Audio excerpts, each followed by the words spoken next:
함께 가는 천국, 자신을 맡겨드리자 라는 제목으로 나누고자 합니다. 인도네시아에서 사역하는 이용규 선교사가 있습니다. 그는 몽골에서 사역을 할 때 내려놓음이라는 저서로 많은 감동을 주었습니다. 서울대학교 동양사학과를 졸업하고 하버드 대학에서 중동 지역학 및 역사학으로 석사와 박사학위를 받은 분입니다. 이분에게는 미래가 보장되어 있었고 좋은 직장도 얻을 수 있었습니다. 그럼에도 인간적인 모든 기대를 하나님께 맡겨놓고 온 가족을 데리고 몽골에 선교사로 떠났습니다. 그분의 내려놓음이란 책에 이런 이야기가 나옵니다. 몽골의 이 선교사가 섬겼던 일의 교회에서 개척한 베르흐 지역의 예배처소를 방문하였을 때의 이야기입니다.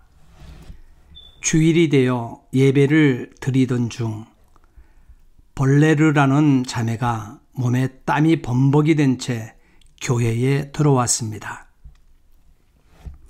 이 자매는 몇 달 전에 기도를 통해 듣지 못하던 귀가 열린 자매입니다. 이 자매가 예배 몇 시간 전에 소를 잃어버려서 소를 찾으려고 이리저리 뛰어다니다가 예배 시간이 임박한 것을 알고 소를 버려두고 예배를 드리려고 달려왔던 것입니다. 이 선교사는 이 사실을 알고 자매가 이런 소를 버려두고 예배를 드리겠다고 한 결단을 부끄럽게 하지 말아달라고 하나님께 기도하였습니다. 예배를 마치자 밖에서 소의 울음소리가 들려왔습니다. 잃었던 소가 집이 아닌 예배 처소로 찾아온 것입니다. 이렇게 내려놓음은 잃은 것이 아니라 얻는 것임을 확인시켜주는 좋은 사례가 될 것입니다. 자신의 것을 포기하고 하나님의 것을 얻는 삶인 것입니다. 내 것을 맡겨드리면 하나님 것을 얻습니다. 내 것을 포기하면 그때 하나님은 당신의 것을 주십니다. 내 욕심을 포기하면 하나님의 계획을 알게 됩니다. 사람들은 전능자에게 맡겨놓지 못해 얻지도 못하고 살아가는 어리석음을 가지고 삽니다. 짐은 내가 지면 힘듭니다.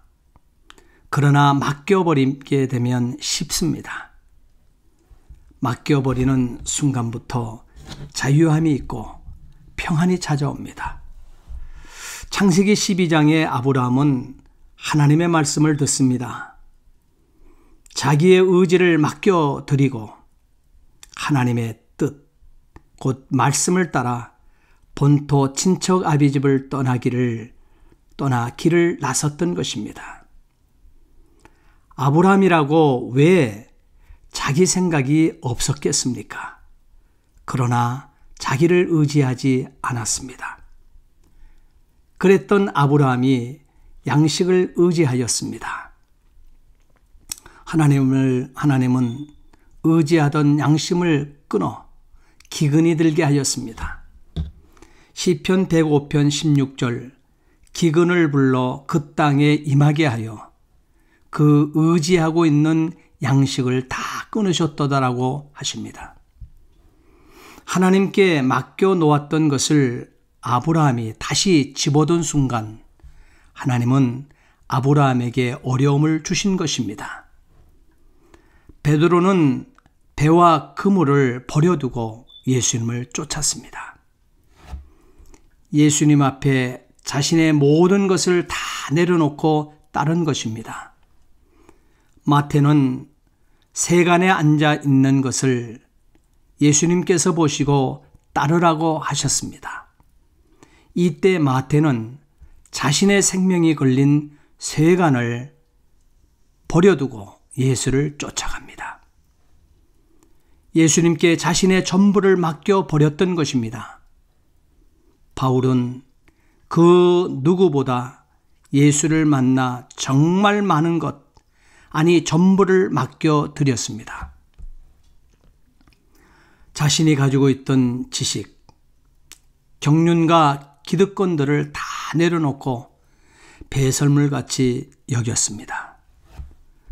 당시로는 대단한 시민권도 내려놓고 자신의 화려한 가문도 내려놓았습니다. 그리고 예수님의 종으로 자처했습니다. 여기서 바울이 맡겨놓았던 것, 하나님께서는 그때그때 필요에 따라 상황에 맞추어 복음을 위하여 다 썼습니다.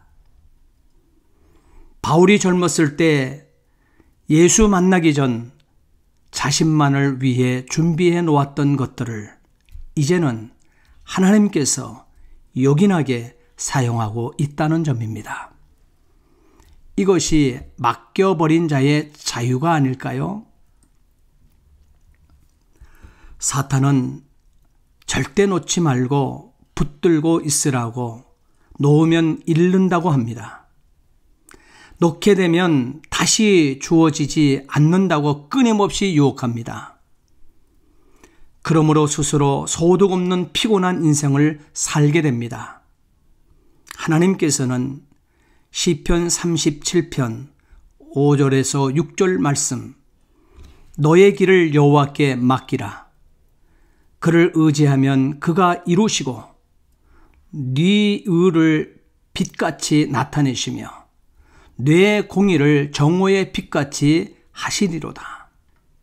여기서 너의 길이란 인생 전체의 여정일 뿐만 아니라 삶의 계획, 삶의 목표, 삶의 방법 모두를 포함하는 말로서 이것을 맡기라 하십니다. 맡기다, 갈랄이라는 이 원어의 말은 다시 끌어올릴 수 없는, 끝도 보이지 않는 낭떠러지기에 거대한 돌을 굴려버리다는 의미인 믿음과 그 뜻을 같이 하고 있습니다. 이는 자기의 존재를 전적으로 하나님께 맡기는 것, 곧 예수님의 생애의 모습을 가리킨다고 할 것입니다. 맡기는 것은 나의 것을 하나님 것으로 옮기는 것입니다. 맡기는 것은 하나님의 선하신 뜻에 따라 가장 좋은 길로 인도하실 것을 전적으로 신뢰하는 것입니다. 맡기는 것은 성경이 제시하는 삶의 인도를 순종하여 쫓는 것입니다. 맡긴다는 것은 초점을 전능자 하나님께 맞춘다는 것입니다. 내 방법이나 내 경험이 아닌 하나님의 방법에 초점을 맞추어 드리는 것이 맡김인 것입니다. 마리아의 고백을 보십시오. 누가복음 1장 38절, 주의 계집 종이오니 말씀대로 내게 이루어지이다. 결코 가볍게 여겨질 고백이 아닙니다. 처녀가 임신하였다는 것은 엄청난 파장을 일으킬 수 있는 사건입니다. 어쩌면 요셉과의 약혼도 파혼될 수 있는 일입니다. 더 나아가 군중들에 의하여 돌에 맞아 죽을 수도 있는 처지입니다. 그럼에도 마리아는 자신의 생각을, 자신의 전 인생을 하나님께 맡겨버린 것입니다. 하나님의 말씀이라면 내 생각과 내 주장을 고집하지 않는 신실한 모습을 보이고 있습니다. 이미 마리아는 자신에게 무슨 일이 일어나고 있는지 깨달았고 하나님께서 이 일을 시작하셨으니 선하게 역사하실 것을 확신하며 말씀의 권위에 순종합니다. 순종은 맡기는 것입니다. 누가복음 15장의 탕자를 보십시오. 자신을 맡겨 놓음의 모델과도 같은 말씀이 될 것입니다. 탕자가 집을 나갈 때는 아버지의 생각이나 뜻에 관계없이 내 뜻대로 했습니다. 내 마음대로 결정하고 내 마음대로 돈을 요구하고 내 마음대로 집을 뛰쳐 나갔습니다. 그러나 모든 것을 다 잃고 다시 집으로 돌아올 때는 아버지의 뜻대로만 합니다. 아버지의 뜻대로 옷도 갈아입었습니다. 아버지의 뜻대로 가락지도 끼웠습니다. 아버지의 뜻대로 발에 신도 신었습니다. 아버지의 뜻대로 잔치상도 받았습니다. 아버지의 뜻대로 불편하지만 자리에 앉아 있었습니다. 이렇게 맡긴다는 것은 아버지의 뜻을 따르고 아버지의 마음을 헤아리는 일입니다. 곧 주님과 뜻이 일치하는 것을 말합니다.